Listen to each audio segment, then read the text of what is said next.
Sit down. Now look, I'm about to keep it all the way 100 with y'all. I didn't change my talk 12 times. Because every time I knew what I was going to talk about, somebody smarter than me got up and said it. So they left me with nothing. So here's what we're going to do. I'm going to spend 5 minutes giving y'all some background. And then we're going to spend the rest of the time doing Q&A, and we're going to see where God takes it. Sound good?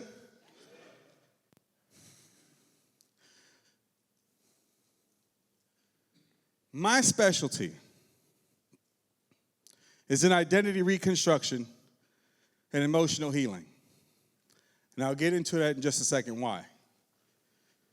But the conversation I want to have, because some of y'all really need this right now. I've been talking to y'all. How many of y'all feel real heavy right now? Like I'm talking about anger, sadness, fear, hurt, guilt. How many of y'all feel trapped by your emotions? How many of y'all feel trapped by the past? Like you don't know how to get away from it. I'm going to provide you with some real practical wisdom. I don't have any tools, but some real wisdom that for some of y'all, it's going to change your life right now. But let me back up. Let me share with you why this conversation is so personal to me. Because a lot of people look at me today and have no idea the story that I'm about to share, and that's the compliment. Amen? I'm an 80s baby.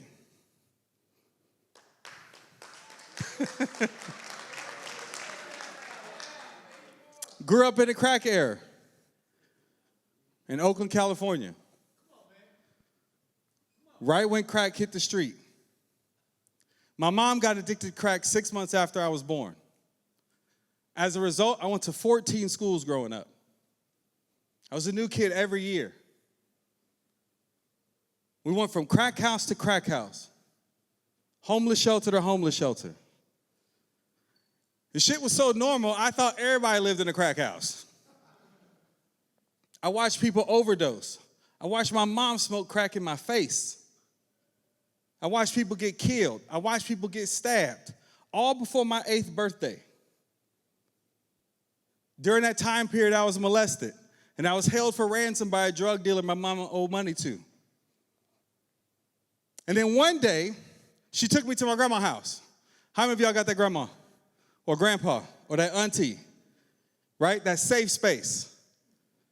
And whenever she would go off on a 3-day binge, she would take me to my grandma's house. And it was cool because I always knew she was coming back. But this time, some Chico DeBarge looking dude showed up talking about he my daddy. Who know Chico?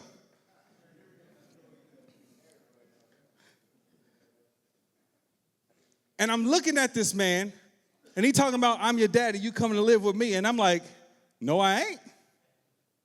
And I'm looking at my grandma like, who is this? Where's my mama? And if you really meant to let me walk out the house with this dude? And she didn't say nothing. So I started arguing with him. I started fighting with him. And then he took me in the back and he put his hands on me. And I said, bro, we really got a problem. I don't even know you and you putting your hands on me. And I'm really pissed off because I'm like, where's my mama? And so he took me. And he took me to live with his family. And for the next 7 years, we had a very abusive relationship until I threatened to kill him. Told my cousin I was going to cut his throat while he was asleep because I couldn't take it no more. Next thing I know, I ended up on a bus back to my grandma's house. I spent the last 2 years of high school there. And then at 17, I took off to the military because I thought if I got away from everybody that was causing me trouble, all my pain would go away. Can I get an amen? How many of you know wherever you go, there you are? So I went to the military, and I married the first girl who said she loved me. And then I beat her ass until she left. And when she finally got the courage to leave, and rightfully so, I ran in the bathroom with a loaded gun, put it in my mouth, and pulled the trigger. Because I couldn't take one more person leaving me. But the gun misfired. And it was in that moment, it was instant regret. Because I realized I didn't want to die. But I still didn't know how to live. I still didn't know what to do with all that pain that I was feeling. So I did what any sane, rational human being would do. I started drinking. Started drinking till I couldn't see straight. And then caught a felony at 19. So now I lost my security clearance. I'm out of the military. And I'm homeless. I got a drinking problem. I'm straight off of a suicide attempt. I got no relationship with my parents. I'm all by myself. So I did what any sane, rational human being would do. I married the second girl who said she loved me and repeated the process. All by my 20th birthday. And then one day, as I'm walking out of court, out of my sentencing hearing, this big old black dude named Hank just stood in my way. How many of y'all have ever had that angel? That one person that just showed up out of nowhere. And he said, young man, you don't know me. Let me give you a ride home. I need a ride anyway, so I got in the car with him. And it's what he shared with me on that car ride home that changed everything. I didn't know what he meant, but I knew two things. My way wasn't working, and I didn't want to try to kill myself again. He said, but if you could change how you see yourself, everything would change. And like I said, I didn't know what he meant, but I was open. Does that make sense? Today, I'm a 2-time author, married to a beautiful woman I've never laid my hand on. I have 2 beautiful kids. I travel the world speaking, and I help people heal in hours I'm able to help them heal in hours what they aren't able to do in decades on their own. I put whole families back together. I rebuilt the relationship with my mother before she OD'd in 2020. Me and my father are best friends today. I'm not saying that to impress you. I'm saying that because today I'm one of the most emotionally healthy people you will ever meet. I literally live in the kingdom of heaven every single day. I feel perfect peace, perfect love, and perfect joy. So when I say I want to have a conversation around healing, it's not because it's something that I read that I think is possible. I'm talking about real healing, not coping.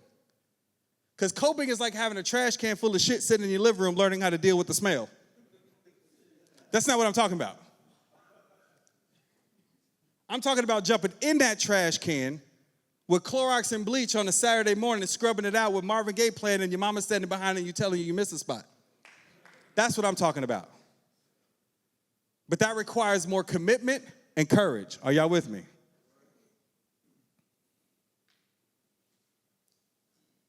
How many of you want to heal? No? Just a few? So let me give you some practical. If you're going to heal, you got to look at the first 14 years. That changed everything. I was 28 years old when I realized this. I went to a seminar. It was quite like this. It was 12 hours a day, you versus you, for 4 straight days.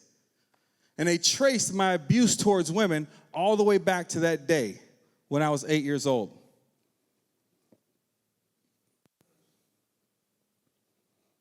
So I went to my mom. She just happened to be sober at this time. And I went to my mom and I said, Ma, I just went to this seminar and they said that my hatred and abuse towards women, my manipulation towards women, went back to the day you gave me up. Why you give me up? She said, boy, what is you talking about? Who got kids? Watch this. She said, boy, what is you talking about? I never gave you up. I said, yes, you did. Remember that day you dropped me off and then my dad came the next day? She said, yeah, I know what you're talking about, but what are you talking about? I never gave you up. I said, yes, you did. She said, well, you don't have the whole story. She said, what you don't know is your grandma tracked your father down, who wasn't in your life before that, helped him file for custody behind my back, and then when the courts granted him custody, she called me to drop you off and called him to come pick you up. How many of you ever just heard truth and your stomach just went into a knot? Amen? I still had to check with my uncle because you can't believe shit a crackhead say. So,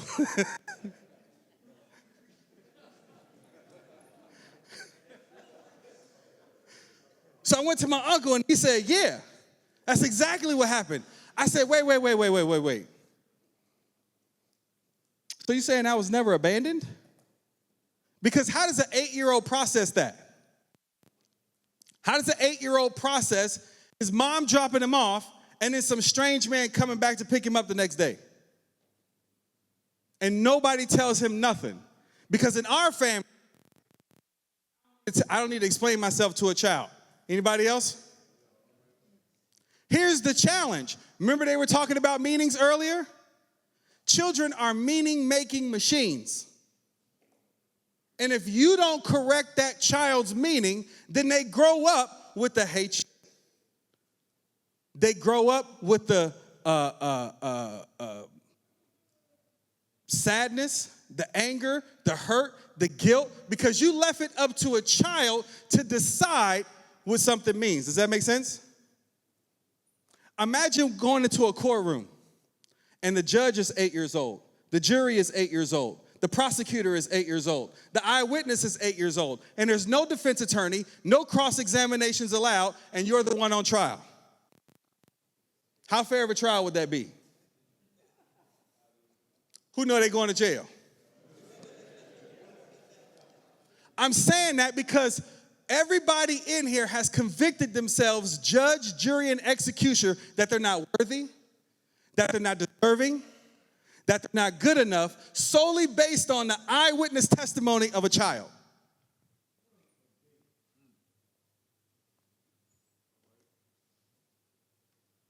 Because if the same thing were to happen to your child, would you let them carry the same resentment and anger that you do? The answer is no, because your adult mind knows better. But nobody ever did for you what I'm doing for you right now.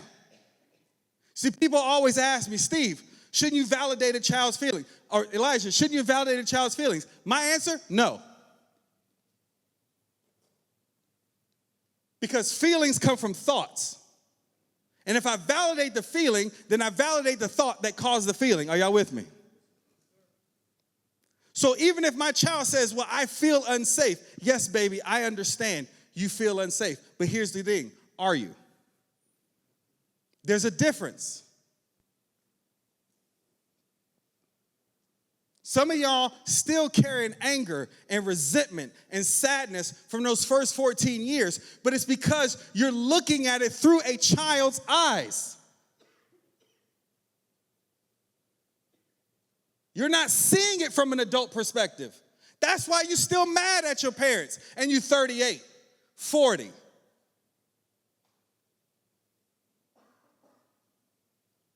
Because you're not seeing them through an adult's eyes. You're seeing them through a child's perspective. Can y'all hear me? Me and Andre did this in Tennessee, and there was a bunch of Cold Stone killers in there. And I had a whole lot more time than what I have right now.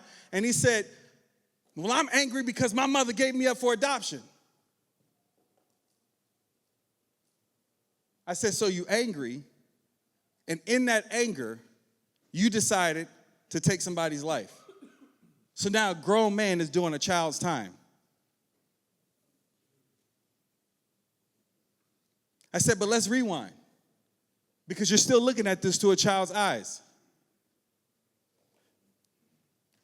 Do you have any idea what it takes for a mother to give up her child? Who got kids? Now, we men, but imagine carrying a baby for 9 months. The connection that happens between that mother and that fetus in her womb. And then imagine she gives birth, and then someone takes that child and walks out the room with that child for her to never see again? Do you have any idea what that takes for her to, how fucked up she has to think she is to believe that she's so dangerous? Are y'all with me? That the environment that she's in is so dangerous that she's willing to give up her child. That's love. Just not the way you want it to be loved. Who got kids? Is there not a difference between the love you give your child and the love they want? Hello? One of the key principles I teach my clients is you were loved, just not the way your ass wanted to be loved. So because you weren't loved the way you wanted to be loved, you say it wasn't love.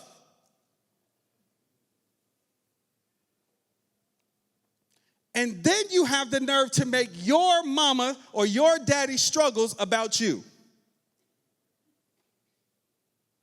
See, the thing you got to really grasp in your mind is that everybody's the star of their own movie. Right now, I'm an extra in everybody's movie in this room. And you're an extra in mine. But we don't consider that our parents have their first 14 years. Right now, my daughter's 11 months old. She don't give up about me or her mama. It's 3 o'clock in the morning. She's like, I don't care. I'm up. Change me. We extras in her movie. Yes or yes? Who got kids? We're extras in her movie. And in her movie, me and my wife are supposed to play a certain role. And if we don't play that role, then she creates her own meaning about how much we love her. Does that make sense? And so when Hank told me to change how you see yourself, when I really dug deep, it was change how I thought my mama and daddy sees me. Because self-image is not what I think of me. It's not what you think of me. It's what I think you think of me. And when we talk about building identity in the first 14 years, because almost 85% of what you believe is right, wrong, what you believe is left, right, up, down, 85% of what you believe, you decided by the time you were 14. Who got teenagers? Can't tell them shit. They think they know everything already. But if 85% of the foundation of what you believe, you decide by the time you're 14, and you never went back and revisited that trial that was going on in your head, you never put that little kid back on the witness stand to cross-examine that little kid, if you've never done that, then I don't care how old you are, you're still a 14-year-old living those years over and over and over and over again. That's why you 58 still doing childish shit.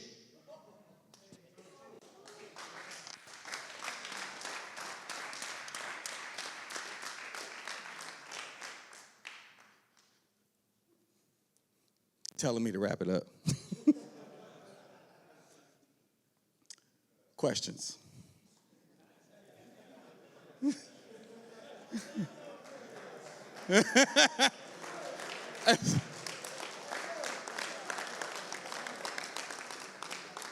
Go ahead. I'm rushing through this, but I'm trying to get through it as fast as I can. Sir, the only questions I have are, what are the names of your books and how do we get them? Okay, the first one, I'm working with Andre because it's audio. I'm trying to get it on the tablet. It's called Start Here. When I was at the very beginning of trying to change my life 20 years ago, there was just so much out there. I didn't know where to start, and I just needed something simplistic. Do what, do what, do what? Right? And a lot of it is my personal story, and I weave in all these. So I'm going to try to get it loaded onto the audio version, loaded onto the tablet. My new one comes out at the end of the month. I'll make sure that we donate some copies here. It's called Already Whole, 8 Keys to Emotional Freedom and Inner Peace. It's the work that I do with my clients. Elijah. Yeah, just Elijah. So my point is this. There's nothing wrong with you other than the fact that you believe something's wrong with you. And the only reason why you believe something's wrong with you is because you're still going based on a child's story. Are y'all hearing me? But I can promise you, if you just take a few minutes to put that little child back on the witness stand, because that's all I do with my clients. Who you mad at, who you pissed off at, and why? And I let that little kid, I just let it out. And they write, and they write, and they write, and they write, and they write. And I say, great. Now let's go through this line by line. Oh, my mama didn't love me. How you know? Because she never hugged me, she never told me she loved me, she never kissed me. I said, okay, I see that. Let me ask you a little question. What do you know about your mama's background? Hello? She said, well, my mother grew up in Haiti. I said, really? She said, it was like right during that Haitian-Dominican War. I said, really? I said, when did she come to the United States? She said when she was 19 or 16. I said, really? So if the first 14 years is the foundation of how we see the world, your mother grew up in a war zone? Hello? She said, yeah. I said, and when did she have you? She said, at 19. I said, really? I said, out of curiosity, what is your number one job as a parent? She said, to protect my child. I said, great. What are you protecting your child from? She said, the world. I said, no, you ain't. You don't know the whole world. You know your world.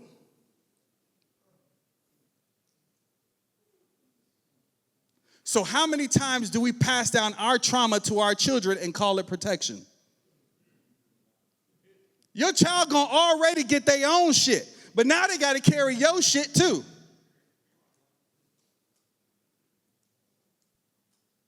I said, so if her number one job was to protect you, and she grew up in a war zone where she had fear of being raped and beheaded every day, then is it possible that her way of loving you was to raise you to be cold and calculated so that if she wasn't around, you could take care of yourself? And she got it. She just broke down crying. I said, there's a difference between the way you wanted to be loved and the way she was able to love you.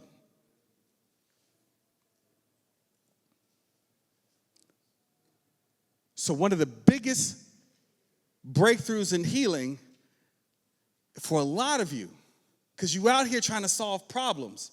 But what I'm saying is you could break through a hell of a lot faster if you're willing to put that little kid back on the witness stand and recognize there is no problem to solve. It was a thought.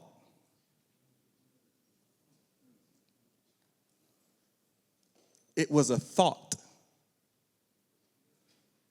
You thought they didn't love you, and then you followed that motherfucker right off the cliff.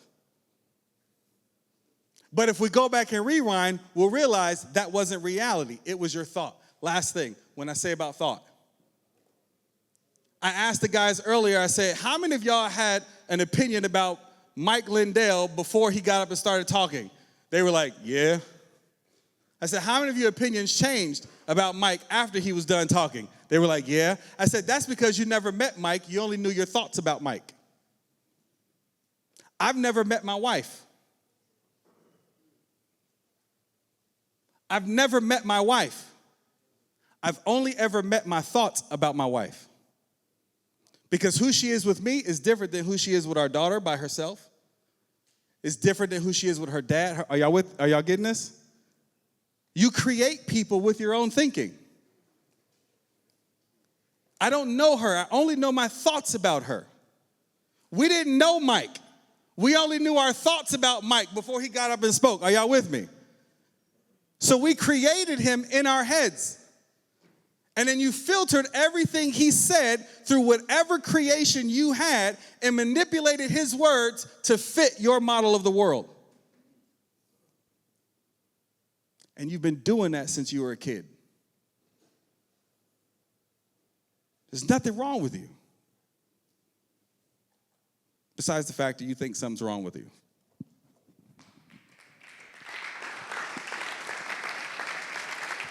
Yeah, yeah, yeah. Represent, y'all.